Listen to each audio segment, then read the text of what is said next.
kesannya menyesal kenapa tidak dari dulu gitu. Waga and welcome to PCKM HDI Jember. Halo teman-teman, Om Swastiastu. Balik lagi bareng kami di podcast Litbang PCKM HDI Jember. Nah teman-teman, ini merupakan podcast keempat kami. Wah udah banyak ya. Nah 3 podcast sebelumnya ini kami membahas tentang pemilu, kesehatan reproduksi, dan mawapres. Keren-keren ini topiknya teman-teman. Jadi kalau teman-teman belum lihat, teman-teman harus kepoin channel YouTube kami. Lalu teman-teman, di podcast kali ini kami bakal bahas topik santai tapi yang gak kalah keren nih, yaitu tentang mahasiswa kura-kura atau kuliah rapat dan mahasiswa mantan kupu-kupu atau kuliah pulang. Nah, jadi kita bakal bahas kayak kenapa sih mereka bisa menjalani kesibukan mereka akhir-akhir ini. Lalu teman-teman, buat teman-teman yang belum sempat dengerin podcast sebelumnya, aku mau kenalan dulu nih teman-teman biar kita makin kenal dan makin sayang, makin akrab dengerin suaraku. Jangan bosan-bosan ya teman-teman. Jadi teman-teman, kenalin aku Sylvia Damayanti yang bakal nemenin kalian di podcast kali ini. Nah karena udah kenal, jadi langsung saja kita sapa temen ngobrol saya, yaitu ada Kak Putang. Om Swastiastu Kak Putang. Om Swastiastu, balik lagi bersama saya di podcast yang kesekian kalinya ini. Betul, jadi Kak Putang ini temen ngobrolku yang udah berkali-kali. Jadi lalu aku mau ngasih kalian kejutan karena aku ngajak temen ngobrol lagi nih. Halo Kak Cinta. Halo. Halo, karena Kak Cinta baru join podcast kami. Boleh dong Kak kenalan dulu? Halo, jadi aku Cinta, nama lengkapnya Cinta Ayunda, dan aku ini mahasiswa di jurusan manajemen. Anak bisnis nih. Widih, bau-bau uang nih. Siapanya Kak Maudi Ayunda by the way? Nggak tahu nih, kayaknya saudara jauh nih. Iya, bisnis juga nggak sih? Oh iya. Harusnya. Kamu juga orang bisnis. Lanjut. Betul. Oh iya nih, sebentar. Aku mau nawarin Kak Putang dulu. Kak Putang mau kenalan dulu atau enggak nih? Takutnya teman-teman belum dengerin podcast sebelumnya. Ya, oke. Another perkenalan. Perkenalan yang sama ulang. Aku nih Putu Putri Anggreni, panggilannya Putri, orang nama panggungnya Putang Putri Anggreni, singkatan. Salah satu pengurus juga di PCKM HDI Jember, gitu. Oke, terima kasih Kak Putang dan Kak Cinta perkenalannya. Lalu kita lanjut ya teman-teman, kita langsung saja. Jadi pertanyaan pertama nih, kayak aku kepo, kesibukan kakak-kakak ini akhir-akhir ini apa sih? Kak Putang dulu deh. Oke. Kalau kesibukan akhir-akhir ini aku masih libur ya, masih menganggur. Sekarang tuh sudah koas aku semester 4. Nah, kalau di kedokteran gigi itu semester 4 semester terakhir ya.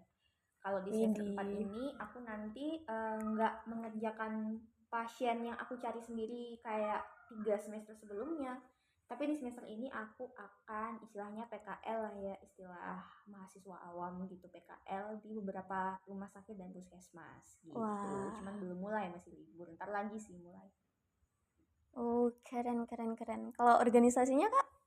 Saat ini masih menjabat sebagai pengurus ya, belum lengser dan menolak tua tapi sebenarnya nggak menolak lengser, itu aja. Dua perbedaan mendasar. Baik. Jadi terima kasih Kak Putang spillnya. Kalau Kak Cinta nih ngapain akhir-akhir ini Kak? Pastinya yang membosankan ya kuliah. Apalagi sekarang udah semester 5. Tapi semester nanti mau magang sih rencananya. Tapi tetap ngambil kuliah gitu. Jadi ya bolak-balik gitulah. Oh waduh, semangat Kak, pasti sampai mobilitas ini. Harus ya. Oke, kita semangatin Kak Cinta ya teman-teman. Nah lalu nih kakak-kakak, podcast ini nggak lengkap kalau nggak ada pertanyaan sejak kapan sih mulai aktif ikut kegiatan organisasi atau mungkin ikut lomba-lomba atau kegiatan lain gitu. Kalau aku sih baru semester kemarin sih, itu pun juga kayak organisasi UKM, terus juga sempat ikut kaderisasi KMHDI, terus sisanya nggak pernah ikut karena kupu-kupu pride gitu. Terus kalau lomba sih ya beberapa kali sih, kayak business plan, business case gitu. Ya intinya karena pikirannya ya udahlah kuliah aja gitu. Jadi kuliah terus pulang, jalan gitu doang. Tapi keren nih Kak Cinta udah ikut lomba-lomba nih. Lalu kalau Kak Putang gimana Kak? Kalau berarti dua ya nih, organisasi dan lomba gitu. Ya. Nah, aku tuh ketika masuk kuliah memang berniat gak hanya pengen kuliah aja. Itu kenapa? Karena pas waktu SMA aku merasa tidak terpuaskan dengan kegiatan sekolahku. Sebenarnya aku tuh pengen melakukan banyak hal gitu loh. Walaupun waktu SMA udah ikut lomba-lomba gitu kan sebenarnya. Tapi merasa kurang berkembang banget di SMA. Nah, akhirnya aku balas dendam dalam tanda kutip Wah, ketika keren. masuk kuliah. Nah, kalau aku organisasi itu sebenarnya dari maba kan udah penasaran ya sama organisasi yang di fakultas. Cuman waktu itu karena masih maba jadi masih fase pengenalan. Nah, akhirnya yang jadi apa namanya karir organisasi atau kepanitiaan pertamaku itu waktu itu panitia pemilihan raya gitu di fakultas, pemilihan buat milih ketua Oh. BEM waktu itu.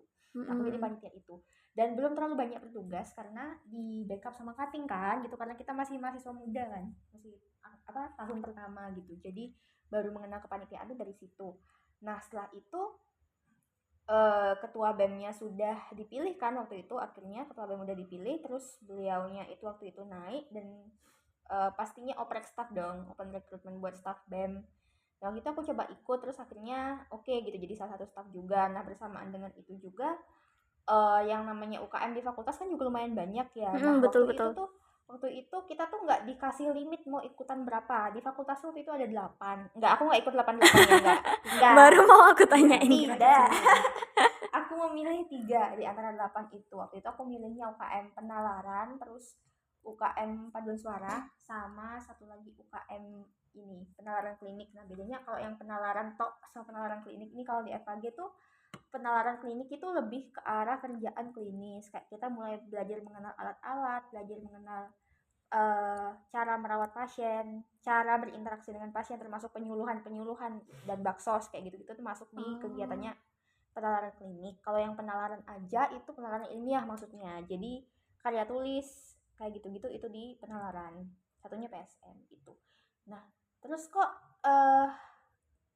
ketagihan ya, jadi ya udah keterusan terus akhirnya tetap BEM sampai aku BEM itu berapa periode, 3 periode jadi staff BEM kayak gitu.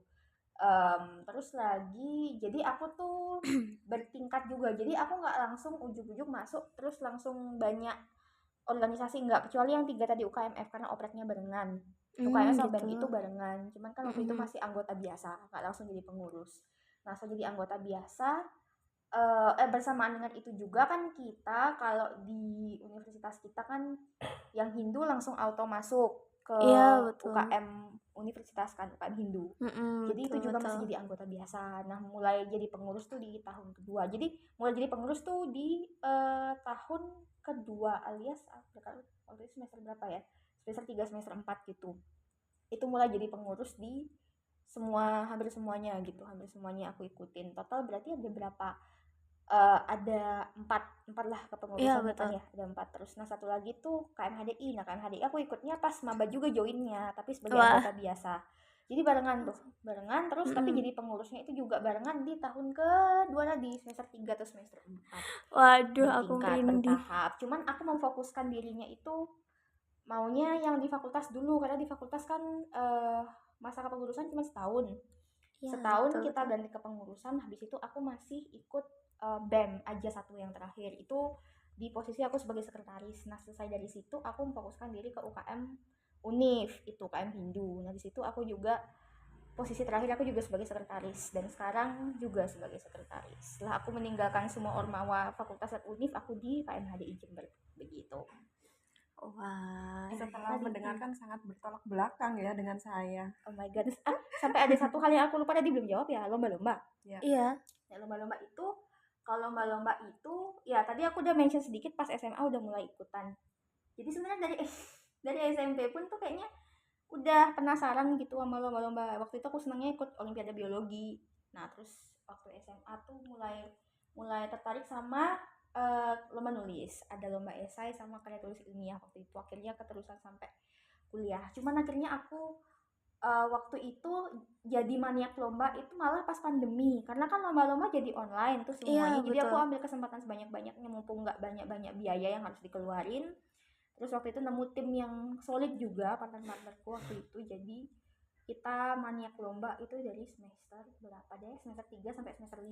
Semester 6-nya karena udah mau fokus klinik jadi sama skripsi ya. Jadi semester 6 itu mulai menipis gitu. Semester 7 sudah enggak. Keren, keren, Wah, keren, keren. keren. Betul Kak Cinta, nih Kak Putang ini sangat keren. Aku baru nggak tadi Kak Putang ini mention soal UKM penalaran klinik ya Kak. Jadi kakak Ya. ini maksudnya kayak mengambil strat duluan untuk koas ya Kak, kayak gambaran koas gitu.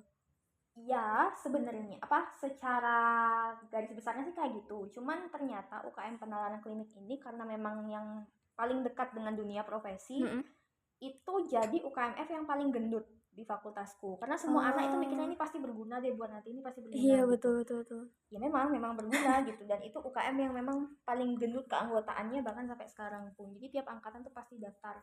Kalau kalau dikasih satu pilihan pasti orang-orang pada daftar ke sana, itu aja satu cukup gitu. Kalau dikasih dua mungkin satunya lagi si penalaran yang karya ilmiah atau enggak yang seni gitu. Seni ada lumayan banyak, ada PSM tadi paduan suara, terus ada yang Lisma. Kalau di tempatku ada Lisma, itu lintas seni mahasiswa, terus ada juga UKM olahraga juga ada. Wah, keren nih Kak Putang. Kalau Kak Cinta nih, awalnya Kak Cinta kan ikut lomba terus kuliah gitu kan ya Kak. Lalu apa sih Kak yang membuat Kakak tertarik untuk ikut organisasi? Karena jadi kan sebenarnya alasan mungkin ini ya, alasan kenapa aku kupu-kupu dulu. Mm-mm. Jadi aku kan I feel like I'm an introvert person, jadi kayak aku nggak cocok di organisasi gitu, aku nggak bisa join gitu ke sana. Tapi lama kelamaan tuh kayak mikir juga gitu, sampai kapan gitu, terus nggak Mm-mm. dapet pengalaman, terus sometimes temennya tuh cuman teman kuliah aja gitu kan. Terus ya ngelihat kayak misalnya ada event-event tuh kadang mikir itu mereka gimana ya cara mempersiapkannya tuh gimana Mm-mm. gitu. Akhirnya ya udahlah apa nyoba dulu gitu. Tapi sebenarnya awalnya takut, cuman Mm-mm. kayak sampai kapan gitu kayak gini, akhirnya ya udahlah, toh juga pasti bisa gitu kalau diniatin, akhirnya ya udahlah ikut organisasi gitu, nyoba. Oh, wah, keren nih Kak Cinta. Kayak mau keluar dari zona Iya, nyaman. betul betul betul. Mm-mm. Lalu Kak Cinta, apa kesan yang dirasakan setelah mulai aktif organisasi Kak? Kesannya menyesal kenapa tidak dari dulu gitu. Waduh, jadi teman-teman harus gas Gitu. banget nih. Asli, aku Mengsalut. kayak pas masuk tuh kan, aduh bisa nggak ya gitu, bisa nggak ya set in sama yang lain gitu. Terus pas udah jalan gitu, kenapa nggak dari dulu gitu, kenapa dulu aku Mm-mm. kayak takut gitu, padahal ya sebenarnya oke aja gitu, yang penting kan bisa manajemen waktu, terus niat gitu, dan masuknya tuh harus kayak kalau emang sesuai passion sih menurut aku oke aja gitu. Ya sih, Betul, intinya betul, kayak betul. ya harusnya dari dulu gitu. Aku kan baru nyemplung ke dunia organisasi, dan intinya baru aktif tuh kan di semester 4 ya. Itu kan Mm-mm. baru sadar kalau telat juga ya gitu. Teman-temanku juga banyak yang dari maba gitu. Oh, nggak apa-apa Kak Cinta, karena Kak Cinta ini keren. Dan jadi teman-teman, kalau teman-teman masih belum punya teman banyak, kalau mau menambah teman-teman, mau menambah relasi, jadi teman-teman kudu join organisasi, ya gak? Betul. Itu instansi. Iya. Iya, Yang penting mau diajak ngomong gitu, maksudnya nggak usah ngomong yang panjang-panjang, Iya. disapa sekadar disapa, hai gitu, dari mana, dari kos gitu, segitu aja tuh udah punya teman entarnya gitu pasti deh. iya, Coba deh. betul. Yang penting nggak menutup diri Iya. gitu. Walaupun introvert tuh menurut aku masih bisa lah gitu. Ya dikit-dikit. Iya, betul. Karena nih Kak Cinta keluar dari zona nyaman. Lalu Kak Putang, apa nih yang dirasakan sampai hari ini sebagai mahasiswa yang terbiasa rapat? Kalau ya yang dirasain sekarang kan rapat itu mulai berkurang ya intensitasnya. Udah banyak bukan jadi pengurus lagi, jadi nggak ngurusin proker. Nah, jadinya kalau sehari nggak ada rapat atau nggak ada agenda webinar atau apa tuh jadi mempertanyakan lagi gitu, beneran tah nggak ada gitu, apa iya gitu. Jadi suka ngecek agenda harian lagi, beneran nggak sih nggak ada, atau ada yang kelewat atau ada yang lupa gitu. Jadi biasanya rasanya tuh kalau dibilang aneh nggak aneh-aneh banget, menikmati juga kok walaupun gabut gitu ya, menikmati kegabutan juga sih. Jadi rasanya tuh seperti perlu dipertanyakan gitu hari-hari itu gitu, apa beneran nggak ada rapat atau ada yang kelewat gitu. Beda ya sama aku. Kalau aku karena nyemplung di organisasi itu kan barusan ini ya. Jadi kalau misalnya ada rapat, rapat cuman satu itu aku udah pusing. Ini nanti aku ngomong apa ya? Ini nanti bahas apa ya? Ini gimana gitu. Itu padahal rapat satu itu. Saking newbie-nya gitu ya, masih baru. OPT lebih ke OPT sih. Padahal soalnya Ya bisa kayak gitu lah. soalnya kan kalau kita rapat sama Ormawa biasanya sama teman-teman kita sendiri kan. Jadi Iya. sebenarnya diajak ngomong biasa aja tuh nggak rapat formal pun nggak apa-apa. Yang penting kan substansinya masuk. Betul. Catat aja kak. Oke, siap. Oke, lalu kakak-kakak nih sekarang udah mulai masih megang organisasi kan? Lalu kakak-kakak ini sempat gak sih kak pulang kampung pas weekend gitu? Aku Ya. kalau aku memang nggak suka pulang orangnya. jadi maafkan aku yang kadang-kadang aku agak heran sama teman-temanku yang sering homesick, bahkan homesicknya beberapa kali setelah jadi mahasiswa berapa tahun di Jember masih aja homesick gitu. Ada beberapa yang kayak gitu dan aku heran sendiri aja gitu, kok bisa gitu. Sedangkan aku dari pas baru datang ke Jember itu udah biasa aja gitu, Bisa gitu ya. sesuka itu keluar dari rumah gitu loh maksudnya. Jadi aku merasa mendapatkan kebebasan gitu nggak juga sih, maksudnya aku jadi punya kendali atas diriku sendiri gitu loh rasanya kalau di luar rumah gitu. Jadi ya aku jarang pulang selain karena rumah di seberang pulau gitu ya. Iya. Deket gitu, cuma 6 jam gitu bisa berangkat. Biasanya aku juga naik motor kalau pulang. Wow. Tapi aku jarang sih kalau pulang. Kalau libur semesteran baru gitu. Oke, kalau Kak Cinta gimana nih kak? Jangan ditanya, sering sekali ya. Sebenarnya aku ini sih bukan tipe yang kayak sering homesick kayak gitu-gitu, enggak sih. Cuman aku kadang mikirnya ya udahlah selagi bisa pulang kenapa nggak pulang gitu. Iya. Apalagi kan kalau nggak ada organisasi, nggak ada apa-apa tuh kan di weekend tuh bener-bener free. Jadi ya udahlah daripada nganggur di kos, terus teman-teman kadang juga pulkam, jadi pulang aja gitu. Tapi walaupun kayak baru-baru ini ikut organisasi pun sebenarnya masih bisa pulang sih. Maksudnya nggak kesita banyak gitu lah, ya nggak kesita banget gitu. Oke. Kalau pulang juga hemat uang ya kak? Ya, hemat betul. uang makan ya? Nggak mikirin mau masak apa ya gitu. Bener Itu sih lagi. plusnya kalau di rumah itu. Kalau Iya. di kantor walaupun aku seneng di luar rumah, aku selalu bingung mau makan apa ya. Iya. Itu basic ya, itu selalu. Oke, lanjut ya kak. Lalu cerita ini kak satu event yang menurut kakak paling berkesan hingga saat ini. Kalau aku sih karena masih newbie ya, masih fresh gitu, nggak ada, maksudnya belum banyak sih event-event yang aku ikut as panitia ataupun peserta gitu. Jadi bener-bener real kupu-kupu gitu, ya udah kupu-kupu gitu. Cuman aku ingat ini waktu dulu MPAB di KMHDI itu tuh seru sih. Maksudnya sometimes aku mikir kayak aduh kok rame gitu ya, gimana gitu. Tapi ternyata ya teman-teman friendly, terus mereka kayak bukan nerima ya, apa ya, kayak welcome gitu loh sama orang baru, terus kayak asik-asik gitu. Jadi aku ingat sih sampai sekarang kayak ternyata dulu asik juga gitu. Wah. Seru gitu. Iya, aku ingat waktu itu Kak Cinta ini termasuk kader yang aktif karena sempat bertanya gitu ya kak. Iya, padahal waktu mau berangkat tuh jujur aja aku mikir kayak aduh kayak nggak bisa, ini musuh terbesarku adalah aku harus ke sana terus ketemu orang-orang, terus nanti kalau aku ditanya-tanya aku jawab apa, gimana tapi ya udahlah ya gitu. Terus akhirnya pas pulang ya kayak gitu, kenapa aku tadi bingung gitu, ternyata gitu doang gitu. Jalan pertama keluar dari zona nyaman. Iya, betul. Lalu Kak Putang, dari banyaknya event, apa event yang paling berkesan buat Kak Putang? Sebenarnya karena banyak, ada beberapa juga sih yang menurutku berkesan. Terutama karena proker-prokernya punya skala besar gitu. Iya. Pertama banget yang berkesan tuh kalau dari fakultas waktu itu aku sempat menjabat di ketua UKM penalaran itu tadi ya. Bukan yang klinik, yang penalaran ilmiah gitu. Di tahunku 2021 berarti ya, tahun aku menjabat itu 2021. Di situ memang ada proker tahunan yang kita laksanakan rutin itu di penalaran, itu lomba karya tulis ilmiah. Cuman waktu itu nggak hanya karya tulis ilmiah aja yang dilombain, tapi juga ada lomba poster publik sama video edukasi. Nah, poster publik sama video edukasi itu kan sebenarnya bukan karya tulis ya, jadi dia sebenarnya dipegang sama UKM yang satunya lagi, penalaran klinik gitu. Jadi kita kolaborasi dua. Nah, di luar kita kolaborasi dua itu, UKM lain itu mulai banyak juga punya proker lomba mereka masing-masing. Sedangkan karena waktu kepengurusan hanya 1 tahun dan dekanat itu bingung mengatur waktunya ya, Iya. selebihnya lagi kita juga bingung karena banyak dari kita yang pengurusnya double-double gitu, jadi Heeh. pengurus di beberapa tempat.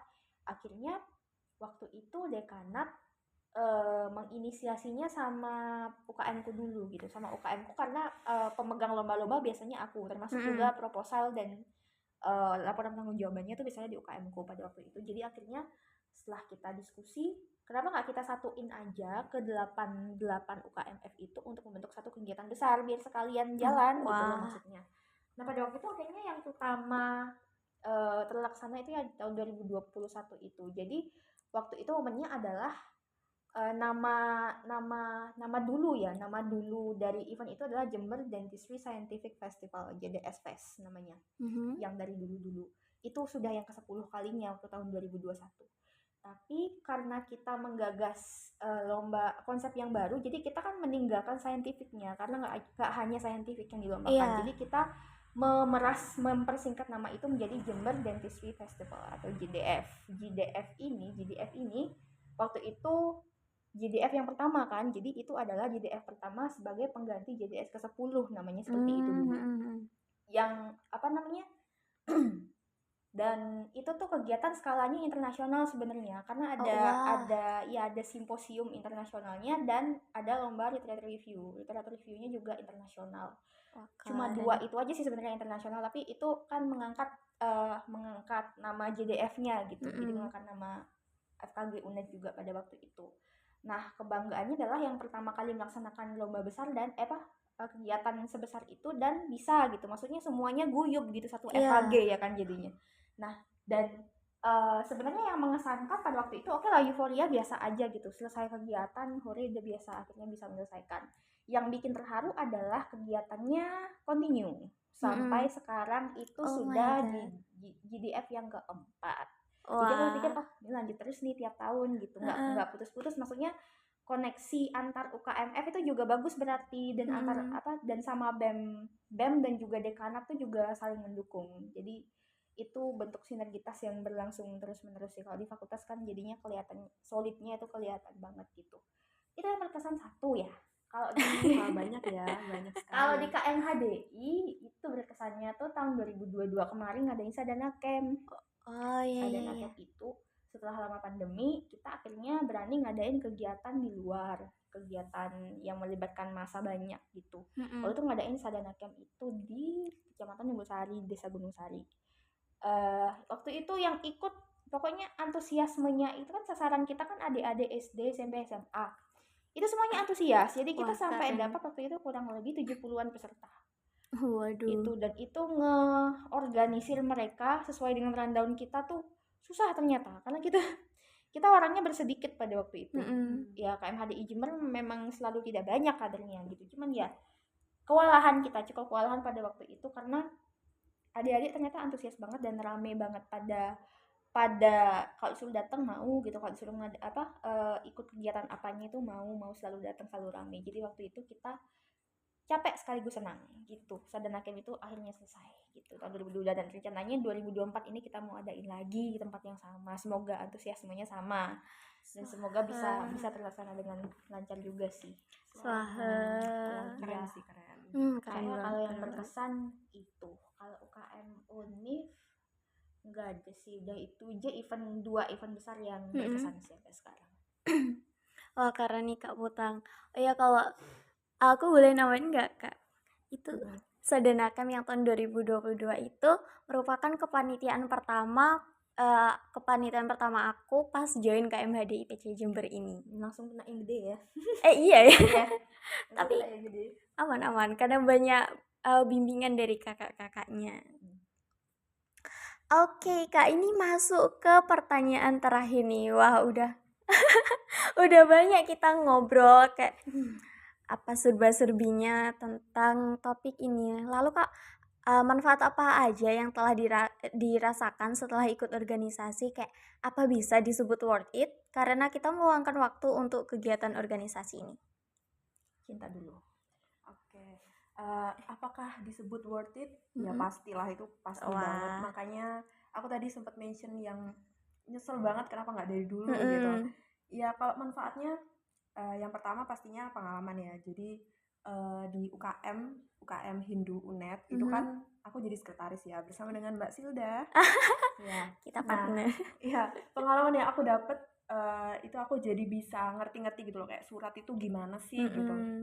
Cara nulisnya, kemudian kalau misalnya ada proker ini, kalau misalnya mau ini surat apa aja yang diajuin segala macam tuh aku jadi ngerti gitu. Jadi itu pengalaman yang cukup besar sih jujur buat aku gitu. Terus itu aku kan pernah kayak mikir ya yang masalah event tuh gimana sih cara mengorganisir gitu, kayak event tuh kayak gimana. Jadi aku bisa tahu gitu loh dengan masuk organisasi gitu, biar tahu apa aja gitu yang diurus biar bisa lancar gitu. Terus yang kedua pastinya relasi, karena ya itu temennya tuh nggak cuman teman kelas, terus teman kampus, nggak banyak, bahkan eh, waktu aku masuk ke KMHDI itu ternyata ada yang dari luar kampus. Itu kayak oh iya ya, nggak cuma dari UNED gitu loh. Jadi ya orangnya friendly juga, jadi kayak asik juga gitu. Dan yang terakhir mungkin apa ya, aku sadar aja kalau awalnya kan aku mikir mungkin sebagai seorang introvert itu agak susah ya untuk fit in di apa ya, sebuah organisasi yang pastinya tuh banyak orang gitu.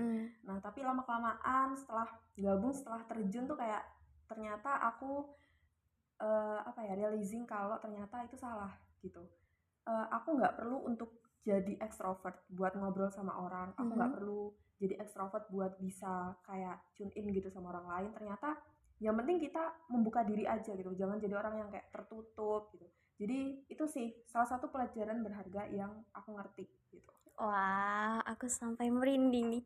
Oh ya, aku karena Kak Cinta mention sekretaris, aku baru sadar ini Kak Utang, Kak Cinta dan aku ini ternyata Oh iya ya. cewek-cewek sekretaris ini. Iya ya. Trio sekretaris. Bersahabat dengan laptop gitu ya. Wah, iya lagi. Segala tetek bengi organisasi di laptop kita ada. Iya. Ada tuh. Oke, kalau Kak Putang gimana, Kak? Secara garis besar apa yang aku dapatin di organisasi itu adalah bahwa ini 3 kata, ternyata aku bisa. Wah. Ternyata aku bisa, bisanya nih macam-macam gitu. Pokoknya secara garis besar ternyata aku bisa gitu. Nah, yang awalnya karena memang dari awal aku tuh walaupun aku kepengen ini, aku kepengen itu gitu, tapi dalam hati aku juga pasti punya keraguan. Emang bisa aku ngelaksanain ini bareng-bareng gitu, emang bisa aku menjadi seimbang di semuanya itu bareng.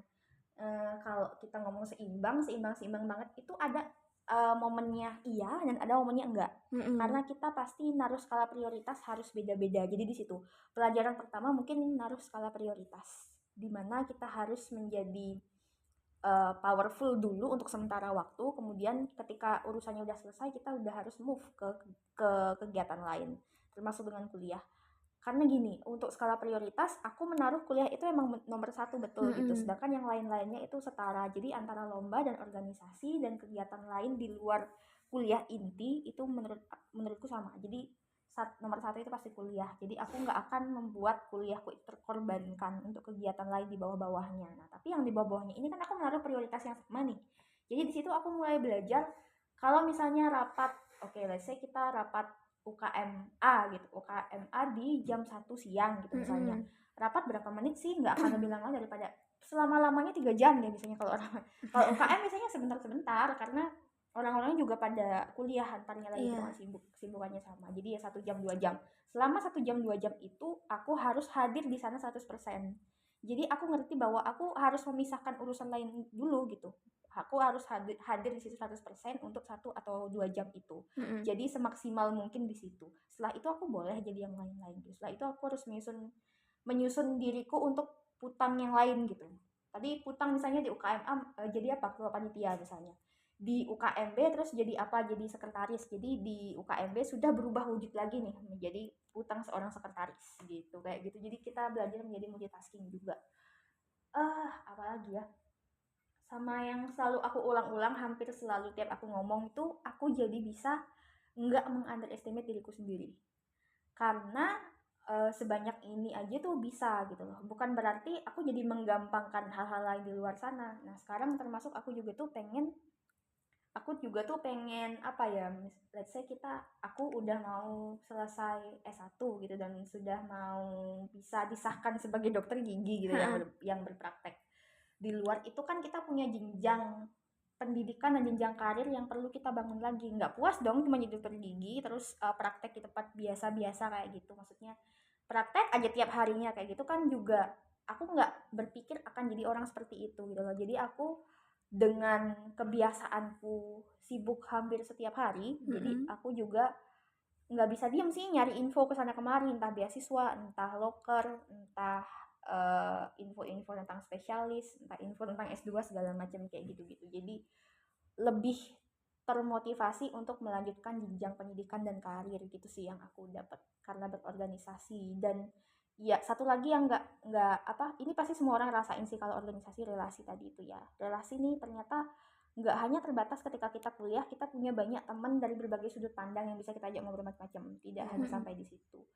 Kita harus berpandangan kalau di masa depan nanti relasi kita inilah yang tiba-tiba nggak tahu dari relasi yang mana itu tuh bakal menolong kita gitu. Wah. Entah bakal membawa kita ke tempat kerja yang baru, ke tempat kerja kita yang pertama, atau mungkin ketemu dengan orang yang bisa membawa kita ke tempat mana yang kita nggak duga-duga sebelumnya gitu. Jadi aku percaya banget hal itu akan terjadi gitu dari relasi-relasi yang aku bentuk sekarang. Salah satu yang udah kebukti adalah aku bisa mendapatkan beberapa pasienku dari semester 1 sampai 3 kemarin itu dari relasi-relasiku begitu. Wah, keren nih. Jadi relasi itu penting ya teman-teman. Sangat-sangat penting. Coba direnungkan gitu. Kalau masih berpikir berat tentang masuk nggak ya gitu. Sekarang pikir aja deh, kalau misalnya kita punya di circle kita ada 5 teman termasuk kita, 5 orang termasuk kita gitu, kita berarti punya 4 teman. Iya, misalnya dari 4 teman ini tuh bisa diajak kerja bareng atau bisa sevisi sama kita. Namanya manusia kan berubah. Suatu saat teman-teman kita mungkin bisa aja ninggalin kita karena mereka punya kesibukan masing-masing. Terus kita nggak punya teman lagi gitu, cuman punya segitu doang, cuman punya 4 doang. Ya makanya diperlebarlah relasi ini. Memang pengertian sahabat sama teman beda ya. Maksudnya kalau sahabat yang bisa kita ajak curhat keseharian kita setiap hari, membangun diri benar-benar membangun diri yang pokoknya memberikan motivasi secara intens gitu, memang pasti sedikit. Orang dewasa itu pasti menyadari hal itu gitu. Bahwa circle kita akan semakin menyempit. Tapi yang namanya relasi itu kamu nggak perlu kenal-kenal banget. Yang penting kamu memberikan kesan baik ke orang itu, kemudian nanti kita nggak tahu orang itu bisa nyebarkan kebaikan kita kemana-mana gitu loh maksudnya. Wah, keren. Karena oh ya Kak, ini pertanyaan dari aku kan udah selesai, tapi mungkin Kak Putang atau Kak Cinta ada tambahan pertanyaan gitu. Aku ada sih buat Kak Putang. Ini sekaligus curhat dikit gitu. Iya. Nah, jadi awal-awal tuh kan yang masalah aku ragu untuk ikut organisasi. Jadi aku tuh pernah kalau misalnya kerja kelompok itu aku sekelompok sama banyak orang gitu ya. Nah, ada berapa anak mahasiswa yang dia ini ikut organisasi, entah banyak atau dikit gitu. Nah, kadang tuh kayak kan kita pasti bagi tugas ya. Cuman kayak mereka pasti alasannya bentar ya masih rapat, bentar ya masih ada event ini, bentar ya bentar gitu. Ujung-ujungnya mepet deadline gitu. Nah, kadang tuh aku mikir kayak sebenarnya tuh itu emang mereka, ini pertanyaan buat Kak Putang juga ya, sebenarnya itu emang mereka yang susah manajemen waktu atau emang sebenarnya manajemen waktu itu susah gitu? Ngerti nggak? Maksudnya dari orangnya atau memang sesusah itu iya. waktu? Kalau menurutku tergantung situasi. Jadi gini, kadang kita mau milih kita akan ikut banyak organisasi atau sedikit organisasi. Pertama mungkin dari kemampuan diri itu satu ya. Yang kedua, pahami karakter setiap organisasi sebelum kita masuk. Maksudnya kita nggak perlu terlalu dalam, cuman kita harus punya bayangan kira-kira kalau misalnya kita ikut UKM di tingkat fakultas, kita pasti bisa nebak kalau orang-orang yang ikut UKM di tingkat fakultas itu kesibukannya mirip-mirip kita lah gitu, karena sama-sama anak kuliahan di satu tempat itu gitu. Nah, aku berpikirnya kalau aku ikut satu UKMF pada waktu itu dan teman-temanku juga ikut UKMF yang sama, maka kita harusnya akan mudah mengatur jadwal yang kita sama-sama kosong. Gitu ya pada waktu itu. Jadi aku sampai berani ikut banyak karena teman-temanku waktu itu juga ada yang ikut 2, yang ikut 3 sih sedikit ya, ikut 1, ikut 2 gitu. Jadi seharusnya aku berpikir dari awal itu manajemen waktu untuk organisasi itu tidak akan terlalu rumit dan memakan waktu kuliah kita. karena tuh kesibukan kita sama dan kita itu sama-sama nggak mau, pokoknya selesaiin dulu tugas kuliahnya gitu, pokoknya praktikum dulu selesai baru kita bahas untuk rapat kegiatan dan lain sebagainya gitu. Jadi biasanya untuk UKM di tingkat fakultas itu manajemen waktunya menurutku lebih gampang. Nah sekarang kita beranjak coba ke UKM fakultas atau bahkan organisasi yang ekstra kampus. Nah kenapa aku mengambil fokus di UKM Unif atau Ormek itu di semester-semester mau akhir, karena itu kesibukan utamaku kan menjelang skripsi gitu ya. Dan SKS di kuliah di kampus itu juga semakin sedikit, semakin tipis gitu. Jadi kalau untuk kegiatan praktikum itu semakin dikit jamnya, tapi kita semakin banyak dikejar dengan tugas penelitian kayak gitu. Sementara aku pada waktu itu sudah merasa bahwa penelitianku ini harusnya bisa cepat gitu. Nggak cepat pun itu mungkin faktor-faktor X di luar kemampuanku sendiri kayak gitu. Jadi aku sudah bersiap dengan itu, dan terus jadi ketika aku masuk di UKM Unif atau Ormek, yang mana orang-orangnya itu orang-orang yang kesibukannya beda sama kita, ada mungkin yang lebih sibuk, ada mungkin yang tidak lebih sibuk gitu daripada kita, sehingga merasa waktunya lebih banyak, bisa juga diatur gitu loh. Nah pengalamanku di UKM Unif dan juga Ormek sih, kita udah biasa ya ngedenger ada teman kita 1-2 tuh nggak bisa datang karena nugas, karena kerja kelompok, atau karena pulang gitu misalkan. Ya itu hal-hal sepele menurutku, jangan dijadikan masalah, apalagi kita berhadapan dengan banyak orang yang kesibukan beda-beda.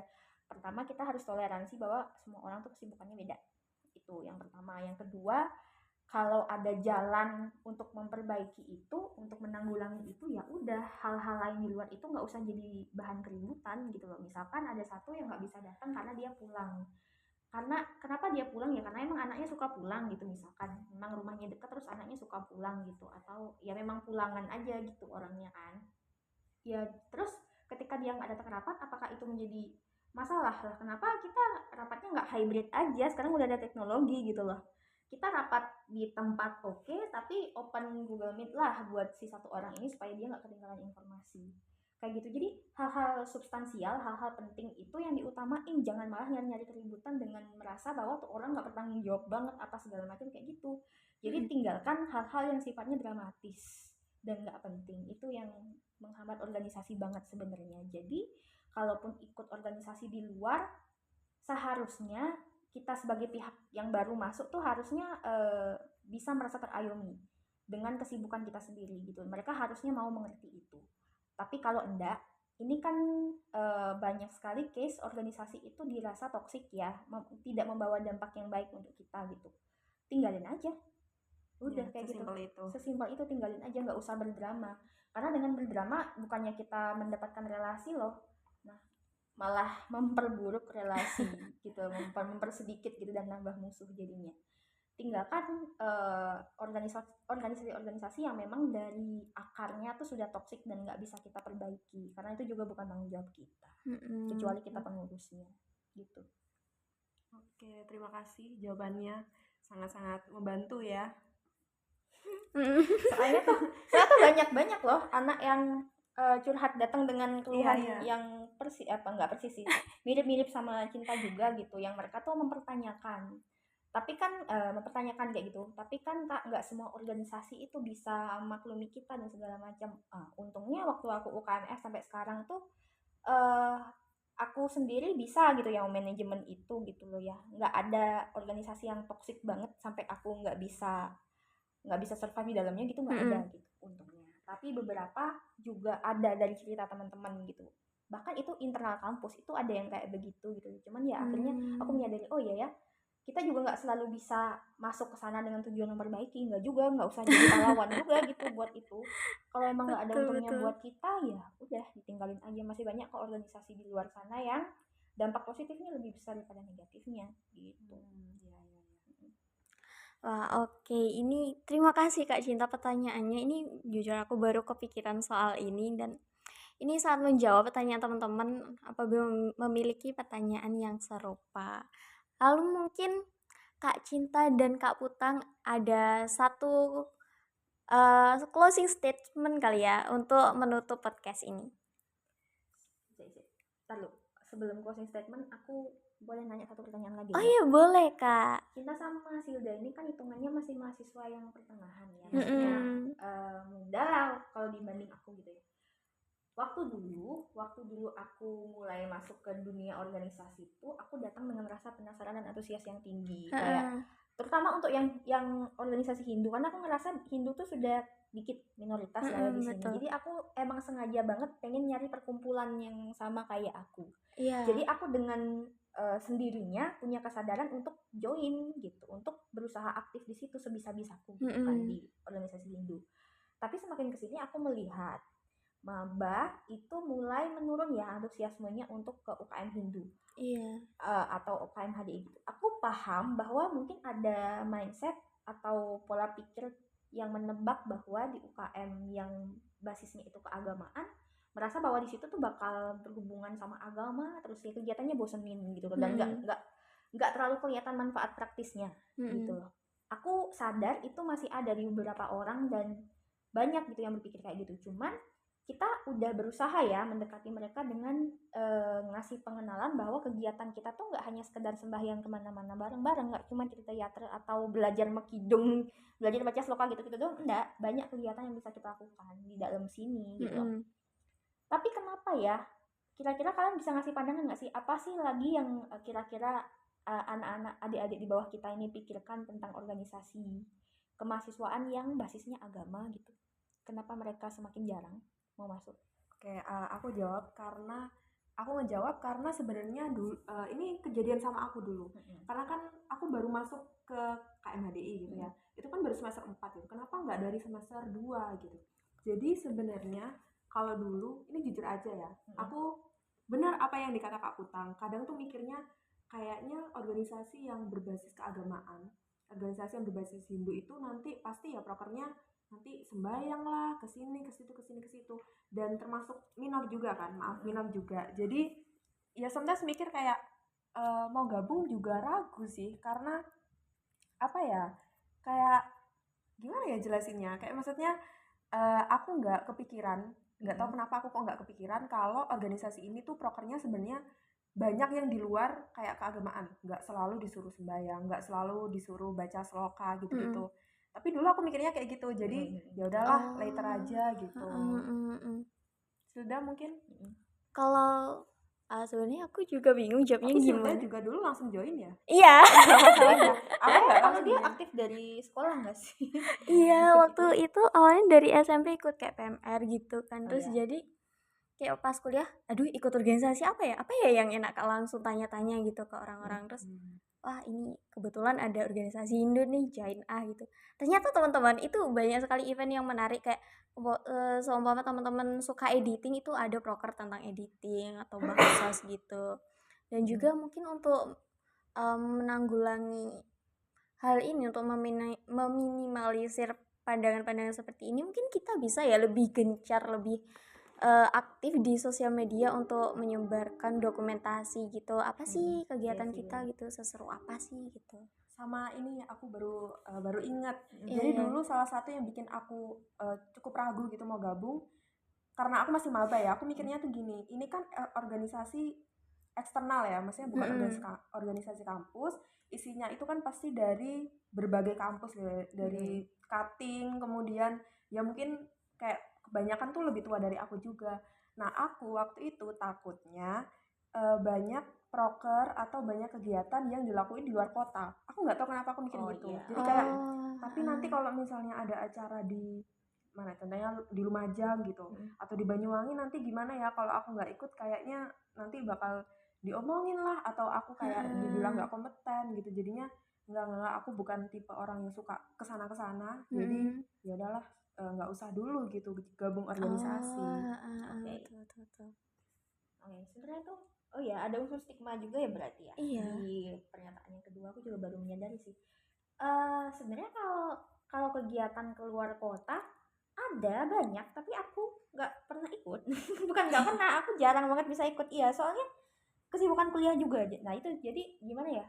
Dengan kesibukan aku kuliah tuh, organisasi akhirnya tetap menerima aku. Nah itu tergantung ya itu tadi, nggak usah dijadikan drama lah yang kayak gitu. Ini dari sudut pandang pengurus ya. dari sudut pandang pengurus aku pengen banget ngasih tahu ke adik-adik di bawahku yang kalau mau join organisasi yang yang core-nya itu keagamaan, tolong jangan takut duluan gitu. Soalnya sebenarnya kita di sini pengurus itu punya tugas dan punya kiblat punya arah pengembangan itu mengembangkan minat bakat kader gitu, minat bakat anggota, minat bakat kader. Jadi sebenarnya kita berusaha memprovide kalian dengan apa kegiatan yang kira-kira kalian suka kayak gitu. Jadi kita bisa loh mengarahkan proker-proker ke yang menurut kalian apa yang nggak memberatkan, waktunya kapan bisa diatur. Jadi sebenarnya organisasi itu se-fleksibel itu. Jadi jangan takut. Tapi balik lagi ya, tergantung. Sekarang kalian juga lihat-lihat sih, pilih-pilih kalau misalnya join organisasi. Kalau misalnya ketika kalian mencoba masuk kemudian aku nggak pernah merasa salah apa-apa tapi selalu berada di tempat yang salah sepertinya, nah itu mungkin tidak cocok, jadi perlu ditinggalkan. Nah selama kalian merasa bahwa di organisasi itu kalian tidak pernah merasa tertekan, kalaupun kalian sering nggak datang, kalian sendiri yang merasa bersalah gitu misalnya ya, karena nggak pernah bisa datang, tapi lingkungan kalian di organisasi itu nggak pernah menjelek-jelekkan kalian sama sekali, atau kalian tetap merasa nyaman ketika berinteraksi dengan teman-teman kalian itu, jangan ditinggalin dulu gitu. Bisa jadi itu mungkin cuma waktu aja. Mungkin nanti di next kegiatan kalian bisa, siapa tahu kayak gitu. Karena banyak kok anak-anak KMHDI Jember juga yang sering-sering nggak bisa ikut kegiatan, tapi ketika kita minta tolong dia jadi panitia, kemudian pas mereka bisa, ya mereka bisa kerja dengan maksimal gitu, mereka bisa nunjukin benar-benar potensinya. Bahkan banyak yang ngerasa ternyata aku punya skill baru ya kak gitu. Banyak banget yang kayak gitu betul akhirnya. betul. Gitu sih. Jadi jangan takut dulu. Takut boleh dalam artian waspada gitu, cuman jangan takut berlebih dulu. Coba dulu dilihat, kalau misalnya nggak bisa, setelah diusahakan dengan berbagai cara masih bisa keluar gitu seharusnya ya, kecuali toksik banget, kali itu perkara lain lagi tuh kalau gitu. Oh iya, aku mau nambahin kalau yang aku rasain ikut organisasi keagamaan itu serunya waktu kita ada acara keagamaan gitu kan, sembahyang bareng-bareng kayak janjian berangkat kapan gitu lah. Terus abis sembahyang itu kita kan biasanya kalau nggak ikut organisasi keagamaan tuh seringnya langsung pulang gitu atau kumpul sama yang lain. Nah ini kalau organisasi keagamaan itu seringnya abis sembahyang kita kumpul-kumpul dulu gitu loh, kayak cerita-cerita ngapain aja sih, kayak gimana harinya gitu. Kayak itu sih yang buat seru, terus kayak lebih ngerasa wah aku punya keluarga nih di dunia perantauan ini gitu. Itu sih yang penting kita tidak merasa sendiri itu loh gitu. Perkara nanti apakah bisa maksimal di organisasi ini menjadi seorang kader yang baik, yang bertanggung jawab, yang apa segala macam, ntar dulu. Sebisa-bisanya kita dulu aja. Atau kalau misalnya nanti ternyata bisa jadi pengurus dan bisa banyak hal kita kerjain, bisa berkontribusi juga buat lingkungan sekitar, itu bonus lah, nggak usah maksain banget gitu. Kita harus tahu kemampuan kita juga gitu. Oke, betul-betul. Mungkin sebelum closing statement nih ada tambahan lagi dari kakak-kakak? Udah sih kayaknya cukup. Oke, lalu closing statement dimulai dari siapa nih? Aku dulu deh. Oke, silakan Kak Cinta. Kamu utang dulu deh. Aku mau mikir. Ya udah. Oke, aku dulu. Selalu aku bilang hampir di setiap ending adalah jangan underestimate dirimu sendiri. Itu aja. Pokoknya gini juga, satu tambahan lagi, jangan berprasangka buruk duluan terhadap segala sesuatu. Itu yang bikin kita nggak bisa berkembang. Fix mindset kita datangnya karena kita terlalu banyak mengkhawatirkan sesuatu yang bahkan bisa aja nggak pernah terjadi gitu. OVT yang kebangetan gitu. OVT itu berguna gitu, kayak misalnya kita nonton film apa deh yang kemarin itu, yang anxiety itu intinya berguna. Anxiety itu intinya berguna, cuman jangan berlebihan, karena segala sesuatu yang berlebihan tidak baik, terlalu baik tidak baik gitu. Udah sih, itu aja closing statementku. Ya, dan ngomongin soal overthinking yang berlebihan, itu adalah yang aku yang aku lakukan di awal-awal. Aku takut ini, takut itu, aku takut nggak bisa ini, nggak bisa itu. Terus satu hal, ngomongin soal introvert dan juga extrovert tadi gitu. Karena dari awal mindset aku adalah, ini dari zaman sekolah dulu sih, orang introvert itu nggak bisa gabung sama kegiatan, atau di sini kita sebut organisasi yang di dalamnya tuh banyak orang dari berbagai kalangan, sifatnya tuh beda-beda. Mungkin ada yang sama introvertnya kayak kita, tapi bahkan ada yang ekstrovertnya parah banget gitu.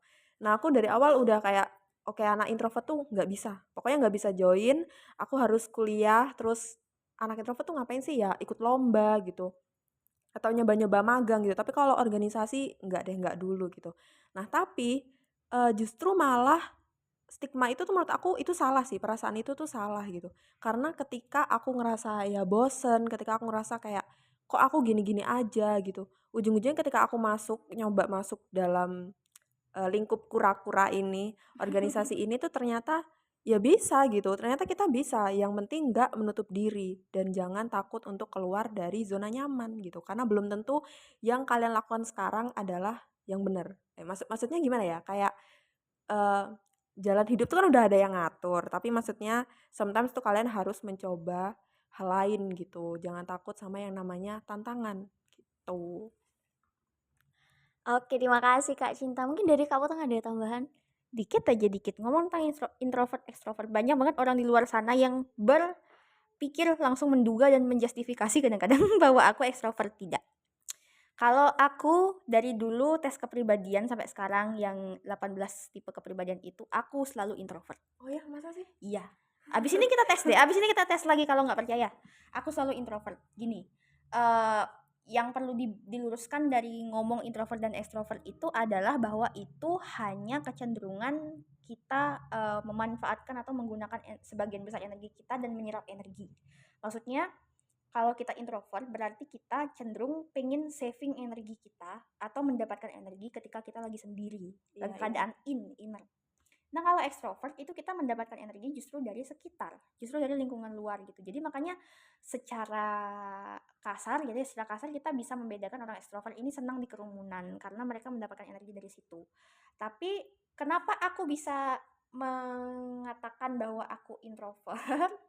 Karena aku tapi agak ke ambivert juga, cuman nggak lebih ke introvert sih. Lebih ke introvert itu karena gini, ada beberapa titik bahkan sering ketika aku selesai beraktivitas dengan society, dengan banyak orang, ketika udah di fase istirahat itu rasanya capek banget. Itu rasanya capek banget dan aku perlu waktu me time gitu untuk nge-recharge diriku sendiri gitu. Dan dari situlah aku paham introvert itu dari sini. Dan aku nggak langsung serta-merta cas-cus ikutan organisasi, bisa ngobrol sama banyak orang dari kecil gitu. Karena kecil pun aku orangnya pemalu juga. Jadi aku baru bisa punya mentalitas itu tuh kalau bisa dibilang sih mungkin dari SMP mulai ada gitu. Cuman belum terlatih aja, mulai terlatih sekarang pas kuliah gitu. Jadi jangan salah kaprah ya. Orang introvert tetap bisa ikut organisasi, siapa bilang enggak gitu. Bahkan populasi dunia sekarang yang introvert semakin banyak gitu karena pandemi juga sih. Nah, akhirnya dan termasuk juga salah kaprah itu tadi. Jadi gini, justifikasi diri kita sendiri terhadap kita introvert atau extrovert itu kadang-kadang juga bisa jadi bumerang yang bikin kita nggak bisa berkembang. Salah satunya itu tadi karena kita meng-underestimate aku introvert, aku nggak bisa. Itu yang jadi masalah gitu loh. Itu aja. Hidup introvert. Betul, kita trio introvert dan trio sekretaris ini. Ya. Sukanya kerja di balik layar kalau Iya, kita. betul. Iya, betul lagi. Dan teman-teman kalau kalian introvert jangan-jangan kalian calon sekretaris. Cocok sekali. Oke, terima kasih Kak Putang dan Kak Cinta Terima kasih. Sudah nemenin aku ngobrol. Sudah kita banyak sharing cerita terutama tentang pengalaman kita di organisasi. Oke, karena kita sudah banyak ngobrolin banyak hal. Jadi aku mau menutup podcast ini dan teman-teman, kalau teman-teman ada request narasumber atau topik, teman-teman bisa DM sosmed kita ya Kak di Instagram. Apakah Instagramnya? PCKMHDI_Jember, bener ya? PCKMHDI_Jember. Ya betul. Oke, jadi teman-teman tungguin podcast selanjutnya dan jangan lupa scrolling podcast sebelumnya. Dan sampai jumpa teman-teman, semoga podcast ini bermanfaat dan semoga teman-teman yang masih takut join organisasi segera join organisasi karena manfaatnya banyak. Tapi ingat, perlu dipilah-pilah dulu, perlu dicari tahu tentang organisasi yang kalian incar. Oke, jadi mari kita tutup dengan Paramasanti. Om Shanti Shanti Shanti Om Satyam Ewa Jayate. Jaya. Dadah teman-teman. Bye.